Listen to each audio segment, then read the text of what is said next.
Selamat siang, Assalamualaikum warahmatullahi wabarakatuh. Halo semuanya, kita jumpa lagi ya. Tadi Anda sudah mendengarkan penjelasan saya mengenai instruksi praktikum untuk bahan makanan maupun makanan sumber protein. Nah, siang hari ini Bu Ratih mempunyai dua bahan makanan sumber protein, yaitu protein nabati dan protein hewani. Protein nabati yang sudah disiapkan oleh Bu Ratih ya, jadi bahan makanan sumber protein nabati yang sudah disiapkan oleh Bu Ratih ini adalah tempe. Kemudian untuk sumber protein dari bahan hewani adalah ayam. Di sini Bu Ratih mempergunakan 2 potong ayam, yaitu bagian paha, jadi paha atas dan paha bawah. Kemudian ini tadi Bu Ratih juga sempat menimbang tempe 1 papan. Ini istilahnya adalah tempe 1 papan ya.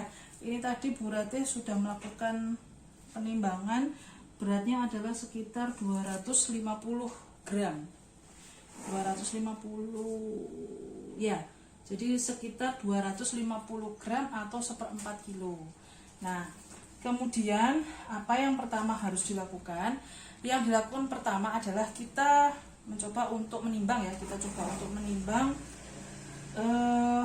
bagian ayam, karena begini, masing-masing potongan ayam atau bagian potongan ayam itu memiliki kadar atau kandungan gizi yang berbeda, sehingga ketika kita melakukan identifikasi makanan yang dikonsumsi oleh pekerja, kita harus tahu betul, atau kita memang melakukan wawancara secara benar ya untuk mengidentifikasi atau menggali gitu ya informasi mengenai makanan yang dikonsumsi oleh para pekerja. Apakah ayamnya bagian dada atau bagian paha bawah ataupun paha atas, seperti itu. Nah, hal tersebut juga ada atau tertera di dalam DKBM atau daftar komposisi bahan makanan ataupun di Nutrisurvey yang akan diajarkan oleh Bu Indah. Nah, sekarang kita coba untuk menimbang ayam ya. Ini ayam mentah, ada 2 potong. Jadi saya coba untuk menimbang ayam yang bagian paha bawah. Ini ada sekitar 110 gram. 110 gram ini merupakan berat kotor, yang mana berat kotor adalah bagian bahan pangan ya, entah itu dari hewani ataupun nabati, yang masih ada unsur yang tidak bisa dimakan, sehingga harus ketika nanti kita memang untuk melihat ya seberapa beratnya bahan yang dapat dimakan dari 1 potong ini ya, ayam bagian paha bawah. Kemudian kita coba untuk menimbang bagian paha atas. Ini ada sekitar 1, 2, 3, 4, 5, 6 60 gram. Ini masih ada tulangnya ya, sama dengan yang tadi. Paha bagian bawah ini juga masih ada tulangnya. Oke, selanjutnya setelah kita melakukan penimbangan ayam, kita coba mengidentifikasi tempe, yang mana tempe ini tadi sudah ditimbang Bu Ratih ya. Kita dapatkan berat sekitar 250 gram atau sekitar 1/4 kilo. Nah, biasanya Bu Ratih kalau melakukan ini ya, kalau mau masak tempe begitu ya, mau masak tempe itu biasanya Bu Ratih akan membagi menjadi beberapa potong. Jadi 1/4 ini nggak boleh langsung digoreng gitu ya. Nah, ini yang harus Anda pahami. Dari 1/4 kilo atau 250 gram tersebut, Bu Ratih coba bagi menjadi kira-kira sekitar 9 sampai 12 potong. Karena kalau kita konsumsi tempe itu terlalu tebal juga tidak enak ya. Oke. Ya, ini sudah dapat 4 potong. Nah, ini 1 potong tempe sekali makan. Coba kita timbang. Tadi kita dapatkan 250 gram ya, sekitar itu. Nah, satu potong tempe untuk sekali makan ini ada sekitar 25 gram.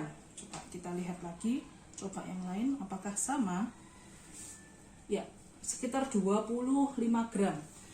25 gram tempe. Ini adalah berat mentah. Ya, karena Bu Ratih ingin memasak tempe untuk ini ya. Cara memasaknya adalah dengan digoreng dengan menggunakan tepung. Jadi di sini Bu Ratih menggunakan tepung bumbu. Ini kebetulan adanya sajiku ya di rumah. Nah, ini coba saya timbang. Kita menggunakan sajiku. Ini kemarin sudah dipakai sebagian. Kita coba timbang, ada sekitar 1, 2, 3, 40 gram. Jadi 40 gram ini akan coba saya pakai untuk menggoreng 4 potong tempe ya. 4 potong tempe. Nah, sebenarnya untuk langkah-langkahnya sama dengan ini ya, dengan praktikum yang lalu. Jadi yang pertama yang harus Anda lakukan adalah menimbang berat kotor, kemudian menimbang berat bersih atau berat dapat dimakan, kemudian menimbang berat setelah dimasak. Nah, dimasak itu juga macam-macam. Makanya Bu Ratih ini berusaha untuk mengidentifikasi misalnya ya, untuk potongan ayam tadi di awal untuk yang paha ini adalah 110 gram ya. Itu berat kotor. Jadi termasuk tulangnya. Kemudian untuk yang paha atas ini sekitar berapa tadi ya? 60 gram, ini juga ada tulangnya. Nah, untuk yang paha bawah ini Bu Ratih coba untuk goreng dan digoreng biasa ya. Coba saya goreng menggunakan bumbu minimalis dengan menggunakan bawang putih, kemudian dengan kunir ya atau kunyit gitu, dan garam. Nah, kemudian yang paha bagian atas ini coba saya rebus. Ini saya ingin tahu perbedaan beratnya. Nah, sedangkan tempe ini nanti akan saya bumbui dengan tepung bumbu. Nah, ini silakan kalau misalnya di rumah adanya merek yang lain, misalnya pakai Sasa ataupun pakai Kobe atau apapun ya, itu silakan. Baik, ini Bu Ratih akan coba untuk proses memasaknya. Ditunggu ya. Setelah proses pemasakan, kita akan menimbang kembali berat ayam yang digoreng, kemudian berat ayam yang direbus, serta berat tempe yang sudah digoreng. Nanti akan saya beritahukan berapa gram minyak yang saya pergunakan untuk menggoreng ayam maupun untuk menggoreng tempe. Sembari merebus ayam, jadi ayam 2 potong tadi, yang satunya saya rebus setengah matang dan satunya yang benar-benar matang. Untuk yang saya rebus setengah matang ini akan saya goreng, tetapi ketika sudah selesai saya rebus setengah matang, sebelum digoreng akan saya timbang terlebih dahulu. Nah, tadi sebelum dilakukan pemasakan atau perebusan, kita dapatkan hasil penimbangan untuk satu potong ayam itu sekitar 110 gram. Ini ternyata berkurang sedikit ya, berkurang 5 gram. Ini coba saya bumbui. Jadi kita akan coba untuk membumbui atau memberikan bumbu pada ayam maupun tempe. Jadi tempe ini akan saya lakukan 2 kali pemasakan, dalam arti 2 cara masak ya. Yang satunya dengan menggunakan tepung dan yang satunya dengan menggoreng menggunakan bumbu marinasi dengan kunir dan garam. Nah, itu kita akan melihat bedanya antara yang diberikan tepung dengan yang digoreng biasa menggunakan metode marinasi. Apakah ada perbedaan berat? Ya, baik. Kita melakukan penimbangan minyak terlebih dahulu ya. Jadi saya mau menggoreng ayam terlebih dahulu, kemudian saya akan menggoreng tempe dengan menggunakan metode marinasi. Tetapi sebelum hal tersebut akan kita mulai, kita akan ini ya, mencoba untuk menimbang minyak yang akan kita gunakan. Kita menggunakan metode deep fry ya. Kalau yang kemarin kita menggunakan stir fry, kita mencoba menggunakan yang deep fry. Karena ayam itu seharusnya agar mendapatkan kematangan yang sempurna memang harus menggunakan metode yang deep fry. Minyak yang akan kita pergunakan sekitar 180 gram ya, 180 gram. Oke, baik, kita akan proses ya. Baik, setelah kita melakukan rebusan ayam tadi ya, sambil menunggu ayamnya matang yang digoreng, kita coba untuk menimbang ayam yang sudah direbus, dan sudah saya tiriskan kurang lebih 5 menit. Apakah ada perubahan berat? Ya, ternyata ada penyusutan ya, ada penyusutan berat yang tadinya untuk ayam bagian paha atas ini tadi sekitar 60 ya, 60 gram. Kemudian setelah saya ukur kembali setelah direbus, ini ternyata ada penyusutan sekitar 1 2 3 4, ada 15 gram ya penyusutannya. Nah, coba sekarang kita identifikasi berat dapat dimakannya. Baik, coba untuk panas, mengidentifikasi berat yang dapat dimakan untuk ayam yang sudah direbus. Ini masih panas ya, walaupun sudah dilakukan pendinginan sekitar 10 menit, tapi ternyata masih panas dalamnya. Oke, tadi untuk penyusutan beratnya adalah sekitar 15 gram. Coba ambil tulangnya, tinggal berapa beratnya yang bisa dimakan. Setelah ini kita akan mengukur berat minyak yang sudah dipergunakan untuk menggoreng ayam ya, sebelum kita move on ke tempe. Baik, untuk berat yang dapat dimakan untuk ayam ada sekitar 1 2 3. Ternyata turunnya tidak terlalu banyak ya, karena memang tulangnya kecil gitu ya, sekitar 5 gram penurunannya, yaitu sekitar jadi untuk beratnya menjadi 40 gram. Nah, setelah ini kita akan melakukan penimbangan untuk minyak yang sudah dipergunakan untuk ini ya, menggoreng ayam. Setelah itu baru kita akan mengidentifikasi berat ayam yang sudah digoreng, kemudian kita ambil tulangnya. Ya,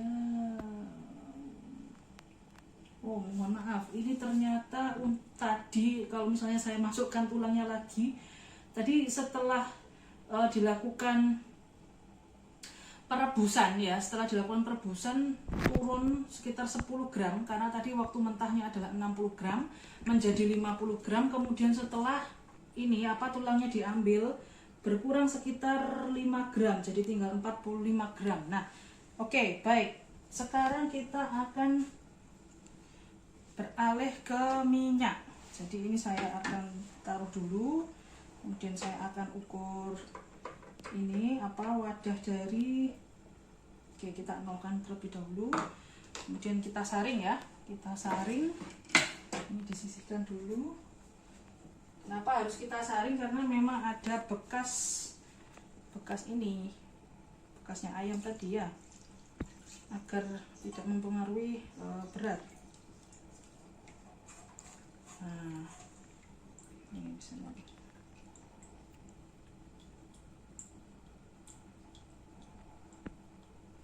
Baik, oke.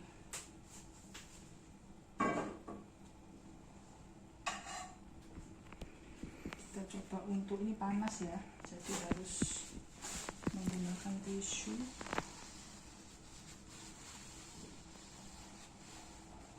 Bismillahirrahmanirrahim.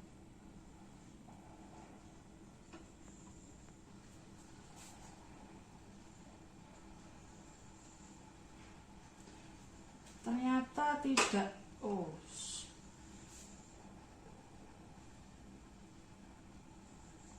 Tadi sekitar 180 gram ya untuk minyaknya, ternyata tidak turun signifikan, hanya sedikit ada perbedaan ya, sekitar 10 gram.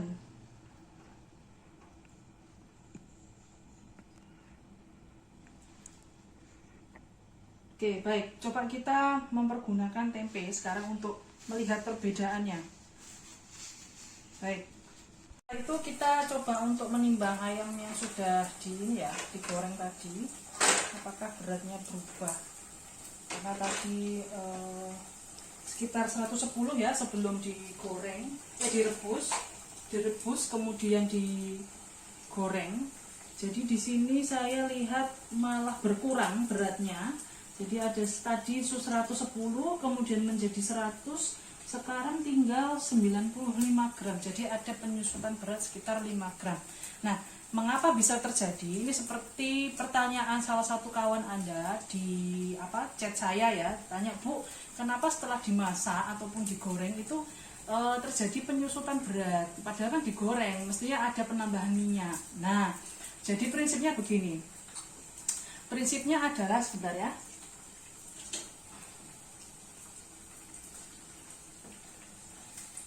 Oke, kita angkat dulu ya. Jadi prinsipnya begini. Bahan makanan yang telah dimasak ya. Jadi bahan makanan adalah bahan yang mentah, makanan yang mentah, kemudian direbus itu ada yang mengalami penambahan bobot atau berat disebabkan karena adanya penyerapan air. Tapi malah sebaliknya, kalau misalnya digoreng ya, ada bahan makanan yang dimasak dengan metode penggorengan ataupun direbus, tapi ternyata malah bobotnya atau beratnya berkurang. Nah, hal tersebut karena apa? Karena kadar air yang ada di dalam bahan makanan tersebut dia terurai pada proses pemasakan. Jadi dia menguap ya pada proses pemasakan. Makanya itu bahan makanan ketika ada yang digoreng ataupun direbus, terutama digoreng ya Bu, kemarin kok saya melakukan percobaan ternyata terjadi penyusutan berat atau bobot bahan makanan yang sudah dimasak akhirnya menjadi makanan karena adanya pengurangan kadar air. Hanya saja karena metodenya adalah digoreng, otomatis kandungan gizinya pun sebenarnya juga ikut meningkat. Nah, kalau sudah tahu seperti itu, mengapa Bu kok harus ditimbang-timbang? Ya karena satu, ketika kita melakukan proses penggorengan, kita tahu faktor penyerapan minyaknya itu ada berapa gram.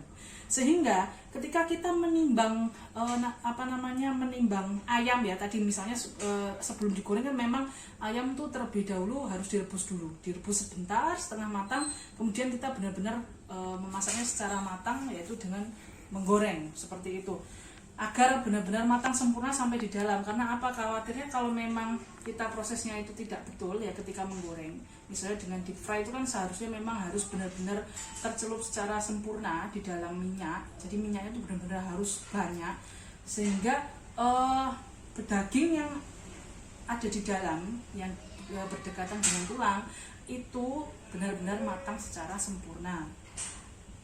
Nah, kemudian selanjutnya setelah itu kita akan melakukan proses penggorengan tempe dengan menggunakan tepung. Tadi kan tempe yang mentah itu ada sekitar 25 gram. Kemudian kita tadi sudah berhasil burati goreng gitu ya tempenya. Nah, ini sekarang kita sudah tahu bahwa berat untuk ayam ya, tapi ini belum berat yang dapat dimakan gitu. Karena tujuannya apa sih kok sampai harus ditimbang ya? Karena ketika kita memasukkan berat makanan yang akan atau mungkin sudah dikonsumsi oleh pekerja, kita harus tahu betul berat yang dapat dimakan itu ada berapa gram dan berapa faktor penyerapan minyak, sehingga ketika kita melakukan input ya di dalam nutri survei ataupun kita melakukan perhitungan secara manual, kita tahu dengan tepat berat yang dapat dimakan itu ada berapa gram agar tidak salah gitu. Karena apa? Kalau misalnya kita salah ya melakukan perhitungan atau asesmen gizi, otomatis kita juga akan salah melakukan intervensi. Nah, intervensi itu berupa apa? Berupa misalnya peningkatan status gizi ataupun penurunan berat badan. Sehingga kita harus benar-benar memahami konsep tersebut. Gitu ya. Jadi intinya adalah di proses ketika kita melakukan input input ya ke dalam aplikasi yang bernama NutriSurvey ataupun perhitungan secara manual menggunakan DKBM, sehingga kita melakukan perhitungan tersebut, kita tahu secara tepat berapa berat yang dapat dimakan ya, berat yang dapat dimakan. Baik, kita coba berganti tempe ya, tadi 25 gram, sekitar 25 gram. Ini karena manual atau menggunakan timbangan analog, ini saya sedikit kesulitan ya sebenarnya. Lebih enak kalau digital, langsung muncul angkanya berapa gitu secara tepat. Oke, baik. Ternyata untuk tempe yang digoreng dengan metode marinasi ini ternyata tidak ada perubahan yang signifikan. Jadi sekitar beratnya tetap ya, sekitar 25 gram. Nah, hanya saja yang harus diperhatikan adalah faktor penyerapan minyaknya, karena kita sudah tahu ini adalah 25 gram. Ketika kita melakukan perhitungan secara manual dengan menggunakan DKBM ataupun kita melakukan input ke dalam aplikasi NutriSurvey, kita tahu bahwa satu potong tempe, baik dia itu mentah maupun matang ya, dengan metode marinasi ya, jadi nggak usah pakai tepung seperti ini ya. Kalau sudah tepung kan diberikan tepung bumbu seperti ini. Saya menggunakan metode marinasi itu seperti ini ya anak-anak, jadi cukup dibalurkan atau direndam gitu ya, di larutan bumbu dengan menggunakan kunir, kemudian saya menggunakan kunir bubuk dan menggunakan garam serta bawang putih bubuk, sehingga pasti akan ada rasanya, intinya seperti itu, dan tidak menambahkan secara signifikan jumlah kandungan gizi yang ada di dalam makanan. Nah, ini akan berbeda dengan yang menggunakan tepung, karena tepung sendiri ya itu pasti ada kandungan gizinya.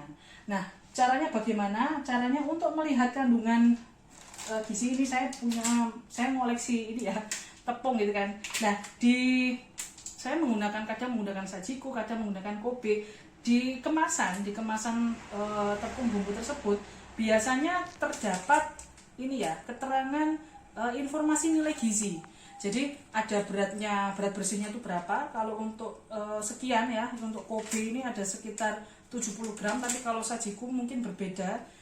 Kemudian tadi sudah terlanjur saya buang. Kemudian untuk nilai gizi, jadi kalau nanti ada praktikum menggunakan tepung bumbu, itu tolong disimpan dulu ya.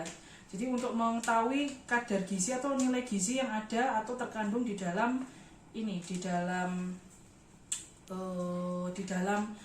tepung bumbu tersebut. Nah, tertulis di informasi nilai gizi bahwasanya ini memang 70 gram ya.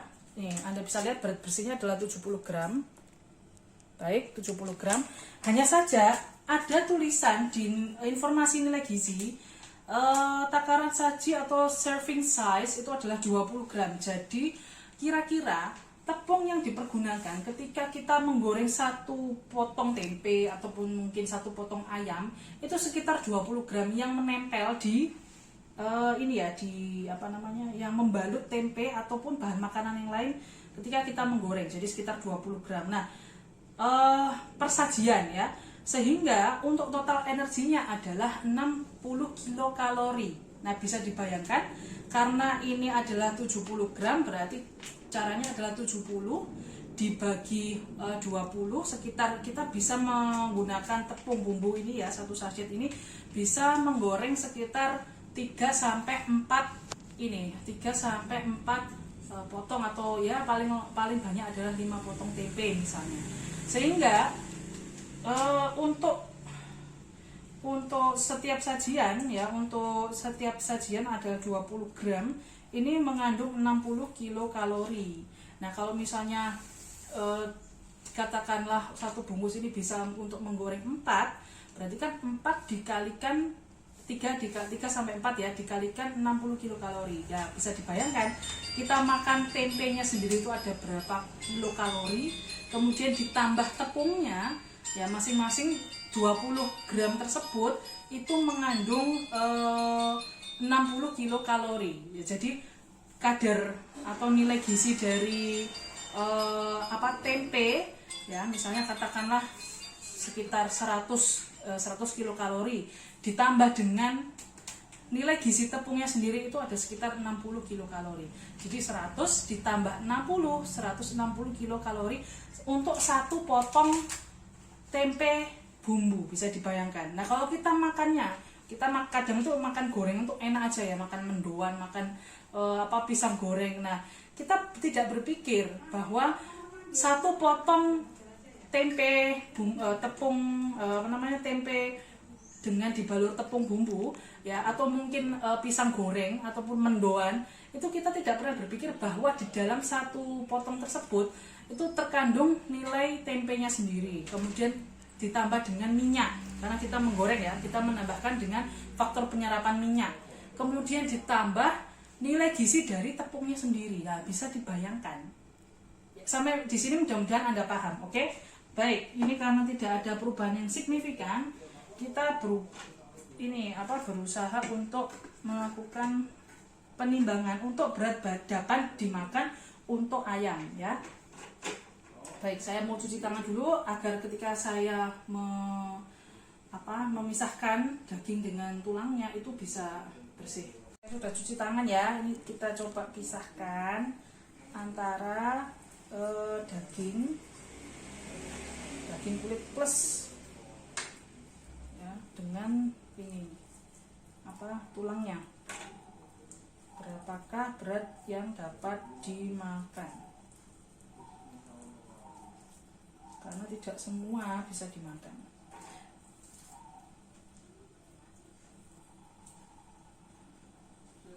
Kan tidak mungkin ya manusia makan sama tulangnya, kecuali kalau memang di presto. Kalau misalnya di presto pun juga tidak semuanya bisa dimakan.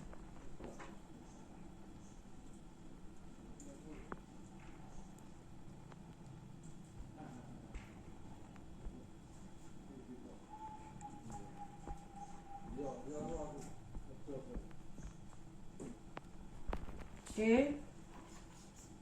Nah, ini baru kentara. Jadi tadi berat mentahnya adalah 110. Kemudian sedikit ada proses perebusan ya. Jadi perebusannya itu tidak sempurna, hanya setengah matang. Itu berkurang sekitar 10 gram. Kemudian setelah digoreng tadi dengan tulangnya, itu sekitar ada pengurangan berat sekitar 95 gram. Menjadi 95 gram maksudnya. Nah, sekarang coba kita lihat ya, ini coba saya baca terlebih dahulu. Setelah dibuang tulangnya ada sekitar 1, 2, 3, 4, 5, 6, tinggal 65 gram. Wah, tulangnya sendiri ini sekitar 30 gram berarti. Nah, itu maksud saya ya. Jadi maksud saya berat yang benar-benar dapat dimakan. Coba silakan Anda lihat. Ini sangat berbeda dengan berat kotor ataupun istilahnya adalah berat yang masih ada atau di dalam bahan makanan tersebut masih ada tulangnya atau mungkin kulitnya kalau pada buah ya.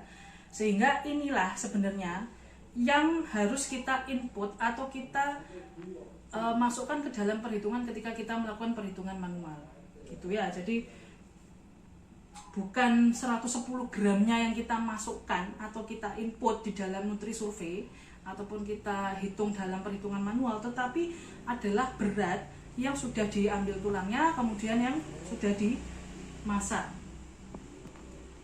Itu untuk makanan sumber protein ya. Sedikit berbeda dengan kemarin sumber karbohidrat yang disebut dengan berat dapat dimakan atau BDD. Itu bisa sebelum dimasak ataupun setelah dimasak. Tapi lumrahnya ketika kita melakukan proses pemasakan ya, misalnya pada kentang, tapi ada juga orang yang mengupas kentang terlebih dahulu kemudian baru dikukus atau mungkin, tapi kebanyakan itu orang melakukan proses pemasakan untuk umbi-umbian atau sumber karbohidrat itu dengan menggunakan kulitnya. Nah, setelah dimasak kemudian akan dikonsumsi itu baru dikupas. Nah, ini sebenarnya juga sedikit berbeda ya prosesnya dengan sumber protein gitu ya. Dimasak terlebih dahulu, kemudian kita lihat daging yang bisa dikonsumsi, daging maupun kulit yang bisa dikonsumsi. Oke, setelah itu kita akan mengukur tempe tepung. Baik, Tadi ini sudah saya goreng ya, coba saya timbang. Setelah digoreng dengan menggunakan tepung, ini beratnya apakah ada kenaikan? Ada kenaikan sekitar 5 gram. Jadi nanti ketika Anda melakukan ini ya, input ataupun perhitungan secara manual ya dengan menggunakan DKBM. Kalau misalnya kita mau input itu dengan aplikasi NutriSurvey, kita masukkan satu potong tempe itu sekitar kira-kira 25 gram ya. Kemudian tepungnya berapa? Tepungnya adalah sekitar 5 gram. Kemudian bagaimana dengan faktor penyerapan minyaknya? Faktor penyerapan minyaknya kita ukur dulu minyak yang sebelum digoreng ya. Kemudian minyak yang sudah yang telah dipakai ya, itu ada berapa gram, kemudian dikurangi. Nah, itu baru kita dapatkan faktor penyerapan minyaknya. Baik, coba kita ukur faktor penyerapan minyaknya untuk tempe. Kalau untuk ayam tadi sekitar 10 gram ya. Ini masih panas sekali tapi. Baik, kita tunggu agak dingin ya, setelah itu kita lakukan pengukuran. Setelah Bu Ratih melakukan proses penimbangan ya untuk tempe tepung tadi, dapatkan tempenya adalah 25 gram, kemudian untuk tepungnya sendiri 5 gram, kemudian tadi berat awal minyak ya, berat awal minyak sebelum dilakukan penggorengan tempe tepung itu tadi relatif sama dengan tempe yang menggunakan ini ya, tempe yang digoreng menggunakan metode marinasi. Nah, setelah diukur ini ternyata turunnya secara signifikan ya, sekitar 10-15 gram. Nah, ini menunjukkan bahwa apa? Bahwa tempe yang digoreng biasa dengan tempe yang digoreng menggunakan tepung itu lebih banyak faktor penyerapan minyaknya itu ada yang lebih banyak pada tempe tepung. Nah, ini berarti apa? Makanan atau jajanan yang ada di Indonesia atau di Pulau Jawa lah, intinya seperti itu ya, gorengan itu sebenarnya memang betul-betul makanan yang tidak sehat. Karena apa? Karena gorengan yang ada di pinggir jalan ya, yang dijual di pinggir-pinggir jalan, terutama yang mengandung tepung seperti mendoan, kemudian pisang goreng ataupun apalagi sukun goreng dan sebagainya, itu faktor penyerapannya lebih banyak daripada yang digoreng tanpa menggunakan tepung. Demikian yang bisa Bu Ratih sampaikan. Jadi jangan lupa diukur berat kotornya berapa, kemudian dihitung berat setelah dimasak ya. Kemudian ini sedikit berbeda dengan yang sumber karbohidrat ya, karena apa, prosesnya untuk perhitungan sampai ke tahap berat yang dapat dimakan adalah berat kotor, kemudian berat yang dimasak itu berapa, kemudian berat yang dapat dimakan itu ada berapa. Nah, berat yang dapat dimakan inilah yang nanti akan diinputkan di dalam NutriSurvey ataupun dihitung secara manual. Demikian yang bisa saya sampaikan. Terima kasih atas perhatiannya, semoga bermanfaat. Wassalamualaikum warahmatullahi wabarakatuh. Oh ya, jangan lupa Anda melakukan hal yang serupa. Mungkin begini, kali ini ya ada 4 bahan makanan yang sudah saya tulis di slide atau di handout ya, yang sudah saya bagikan di aula. Itu ada 4 bahan makanan. Tugas kali ini saya minta Anda melakukan ini secara berkelompok, sehingga satu kelompok itu berisi 4 orang karena ada 4 bahan makanan, sehingga nanti mahasiswa dalam satu kelompok ada 4 orang. Jadi satu orang membuat atau melakukan percobaan ataupun praktikum untuk satu bahan makanan. Jadi nanti untuk laporannya itu dijadikan satu. Jadi bisa saling bertukar informasi dalam satu kelompok. Demikian, sampai jumpa.